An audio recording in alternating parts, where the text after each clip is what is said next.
Bonjour, je suis à Rion aujourd'hui pour les 10 ans de La Puce à l'oreille.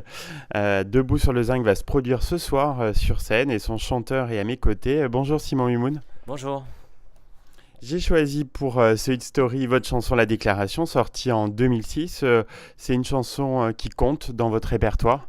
Oui, c'est une chanson qui compte, c'est une chanson que les gens ont choisie en fait. C'est ça qui est frappant parce qu'on s'y attendait pas du tout, on l'a jamais choisie comme single. Et bah, ils en ont fait leur chose quoi.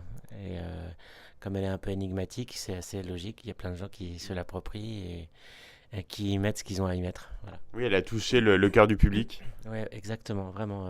On s'en a perçu assez tard, hein, et notamment avec le nombre de vues sur Internet, voilà, qui a gonflé tout seul.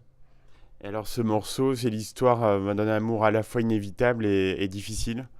C'est l'histoire d'une passion, Mm. en fait. C'est l'histoire d'une passion. C'est une passion qui sauve et c'est une passion addiction, quoi. Elle peut s'appliquer à la fois pour une femme, pour n'importe quelle passion, pour la musique, voilà, pour une passion en l'occurrence. Et il est né comment alors ce titre? Il est né comment ce titre? Écoute, j'avais déjà fait la musique avant. Je cherchais une chanson simple en fait. Je cherchais une chanson simple avec, avec des accords pas trop compliqués et une mélodie un peu une mélodie qui me rappelle les mélodies de mon enfance, une mélodie un peu orientale. Et voilà, donc une mélodie à répondre. J'avais cette idée d'écho, da da da da da da da. Et voilà, je me souviens avoir écrit les premières paroles dans ma maison en chantier, complètement vide. Voilà. Et alors quelles ont été tes sources d'inspiration? Je sais absolument pas. Tu sais, quand on écrit des chansons, on est un petit peu. Moi j'ai toujours du mal à croire que j'écris des chansons. On est une sorte de médium, ça vient comme ça, puis on écrit ce qui nous vient, sans doute le subconscient, et puis voilà, des sources d'inspiration, je ne sais pas. Non, je t'ai tout dit, hein. Je t'ai tout dit, il y a en même temps quelque chose de très réfléchi et quelque chose d'hyper naturel, d'hyper spontané. Et pour le sens, bah, je garde mon sens à moi, je me le garde, si tu permets. Bien sûr. Et le superbe final en fanfare a contribué aussi au succès de la chanson. Sur scène, indéniablement, je pense. Sur disque, je sais pas. Je pense que, bah, paradoxalement, non. Je pense que la fanfare de fin est pas très, comment dire, radiophonique. Mais oui, oui, non. Nous, on fait de la musique pour se faire plaisir. Donc ça, c'était vraiment pour pouvoir exprimer un peu de puissance avec les cuivres à peine maîtrisés. Voilà. La chanson a été remixée par Boulevard Désert. Comment est née la collaboration? Et ben écoute, on a passé notre temps très souvent à se demander avec qui on pourrait jouer. Et pendant des années, comment dire, par qui on pourrait être parrainé, quoi, tu vois. Bon, on est nombreux, mais puis en fait, on s'est posé la question à l'inverse, parce que après 21 ans, 22 ans d'existence, on s'est dit que peut-être il y avait des gens qui avaient écouté notre musique plus jeune, et bah, c'était le cas de Boulevard Désert. Et puis, on s'était rencontrés plusieurs fois, et c'est des gens adorables. Qu'on a eu aussi dans l'émission. Ouais, et donc, du coup, ça s'est très bien passé. On leur a proposé, ils ont dit oui. Voilà, Et donc vous leur avez laissé carte blanche en fait pour ce remix. c'est la moindre des choses. Ouais, ouais. On leur a dit, bah, on leur a demandé si ça leur disait de faire une reprise de la déclaration. Ils étaient visiblement très contents, et puis bah, nous on était contents aussi, du coup voilà. Et puis on commence à se connaître un peu plus, et on s'entend très bien. Et il y a eu des réactions un peu contrastées de votre public. Vous vous attendiez, je crois. Ah oui, bah, disons que nous on est né d'une sorte de mouvement un peu en réaction à la musique électronique en fait, mais dans la fin des années 90, enfin début des années 90, c'est-à-dire que nous on sortait d'une période des années 80 où vraiment il n'y avait quasiment plus, à de rares exceptions près, sauf évidemment dans la musique alternative, que des synthés, des choses comme ça. Et bien que j'adorais moi la New Wave étant petit, hein, tu vois, mais il y avait quelque chose qui manquait au niveau de la sincérité sur scène. C'est-à-dire que c'était des choses très produites, très, très froide sur scène en fait.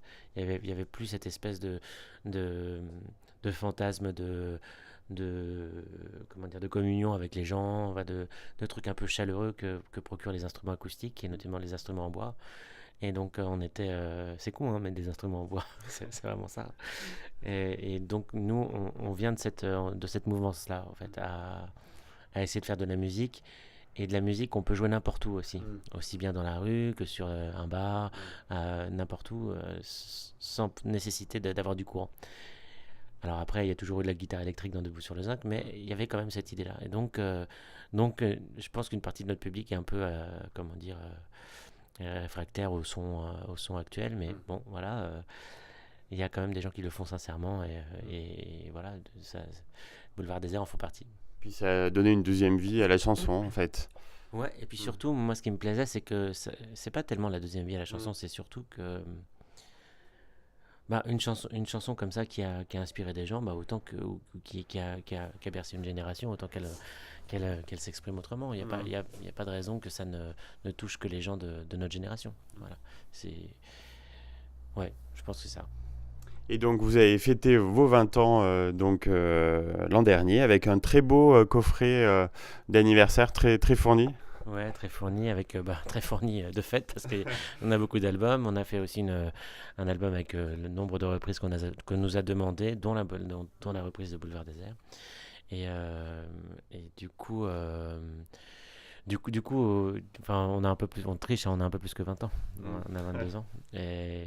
Et ben les gens ont adhéré aussi à ce petit objet, alors que a priori c'est pas tellement notre but de le faire, mais en fait on a donné le moyen aux gens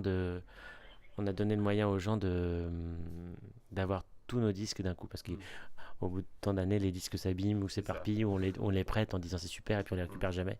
Donc voilà, c'était un cadeau que, et puis de manière très égocentrique, c'est assez beau de voir une œuvre comme ça, dans un petit paquet. Voilà. Et alors à ton avis, qu'est-ce qui fait que vous êtes encore là 20 ans après? Alors, ce qui fait qu'on est encore là 20 ans après, je pense que c'est vraiment dû à la chimie qu'il y a dans le groupe. On est quasiment les mêmes depuis 22 ans. Euh, Il y a eu des départs, mais assez peu. Et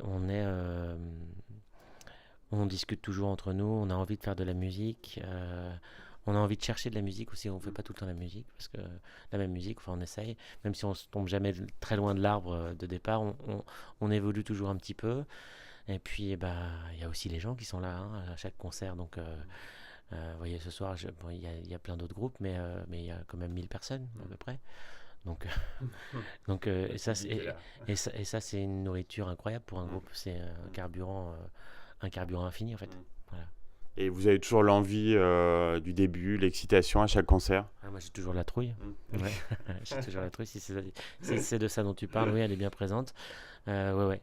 En fait, la scène, c'est magique, hein. C'est un truc répétitif et qui l'est pas. Enfin, en tout cas, pour moi, les gens sont jamais les mêmes, ou il y a toujours un enjeu. Ouais, ouais. Absolument pas blasé. Et quand on est musicien comme nous, on est toujours un peu en devenir, donc on rêve toujours, quoi. Donc tant qu'il y a ce rêve-là, bah, le groupe vit. Et c'était important pour vous d'être là, donc pour les 10 ans de la puce à l'oreille, je crois que vous avez un lien assez important avec cette salle. On y a joué très souvent, ouais, et c'est un lieu qui suit pas les modes, en fait, qui est assez fidèle à son, comment dire, qui a des charges de départ, qui était de faire de la chanson, et ça y est toujours. Et voilà, il y a plein de festivals qui programment plus les groupes comme Les Hurlements de Léo ou nous, parce que la mode de la chanson française est un peu passée, à part Boulevard Désert qui est en plein dedans, mais voilà. Et du coup, eux sont fidèles quand même à ça. Donc voilà, c'est un lieu très important pour nous. Oui. Alors quel bilan vous tirez de votre participation au Festival d'Avignon, donc où vous chantiez Boris Vian? Un bilan extrêmement positif. On avait déjà fait une pièce de théâtre, mais pour enfants, avec des œuvres de Boris Vian déjà. Et là, c'est un gros succès, quoi. On est dans une position un peu statique, contrairement à d'habitude. Avec des lumières théâtrales. Il y a une participation d'Oldelaf avec une voix off et des chansons de Boris Vian qui s'enchaînent avec un ordre défini par un metteur en scène qui s'appelle Nicolas Carton. Et en fait, il y avait des standing ovations à la fin des concerts, ce qui est rare, enfin voilà, ce qui est appréciable. On a vraiment fait un beau spectacle, on en est très fiers. Voilà. Il y a plein de programmateurs qui sont venus, donc ça va tourner beaucoup, je pense, à partir de l'année prochaine. Et on enregistre le disque, que je dise pas de bêtises, en décembre, le disque du spectacle. Voilà. Et Boris Vian, Ça peut faire peur pour les gens qui connaissent pas, mais dès qu'on met le nez dedans, c'est hyper addictif. Mm. C'est des chansons magnifiques. Ouais. Je crois, Simon, que tu as aussi participé à un conte musical, Le Grand Voyage d'Annabelle. Est-ce que tu peux nous en dire plus? Ah bah oui, ça c'est à titre personnel, parce que c'est pas avec Debout sur le zinc, mais j'ai avec un ami qui s'appelle Franck Marty et un autre ami qui s'appelle Vincent Tirilli, qui faisait partie d'un groupe qui s'appelle La Crevette d'Acier, voilà, qui a écrit le conte musical. On a décidé de faire un conte musical en chanson, donc, et, euh, et on a eu la chance voilà, j'avais un coup de fil de Néry. C'est Néry qui dit le texte. Néry, ça vous parle ou pas? Non. Ah non, c'est les VRP, pourtant, et les non-tropos, Néry. Ah. C'est-à-dire